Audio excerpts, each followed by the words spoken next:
আসসালামু আলাইকুম।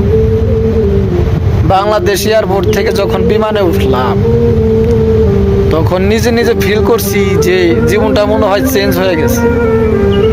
যা বিদেশে যায় মনে হয় ভালো একটা কাজ কাম করতে পারবো বা ভালো থাকতে পারবো। তা আসলাম দুবাইতে, আইসা নামলাম, 3-4 দিন রেস্টে ছিলাম, ভালোই লাগলো। যখন ভোর 5টা বাজে কাজে যাওয়ার টাইমটা হইলো তখন নিজের কাছে একটু বিশ্বের মতো লাগলো।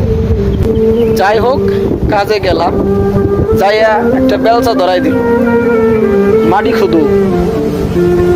খুদলাম মাটি।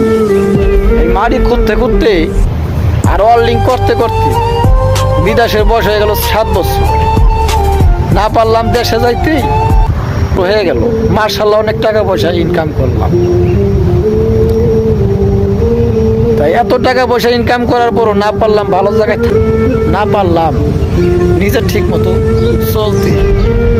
অনেক কষ্ট হয়, তবু থাকি, কি আর করব। আর গরম, যে গরম পড়ে বর্তমান, মাথা নষ্ট গরম। 48 সারাদিন কাজ করতে হয়। আর বিদেশে যে আরবাবের কামে যাইবে সে ডাইরেক্ট 120 টাকা কিনা হালা, হে ভোর 5:30 বাজে আনে, রাত 9-10 বাজে রুমি নিয়ে নামায়, আবার যায় পাকায় খাইতে হয়। মনে মনে ভাবি দেশেই ভালো ছিলাম, ধান কাটছি, পাট কাটছি, বিলে গেছি, উত্তরে গেছি, আমার জন্য মনে হয় ওটাই ভালো ছিল। তখন এতটা কিছু বুঝি নাই। বিদেশে আমরা যে সমস্ত কাজ কাম করি, এই কাজ কাম যদি আমাদের এলাকার মেয়েরা বা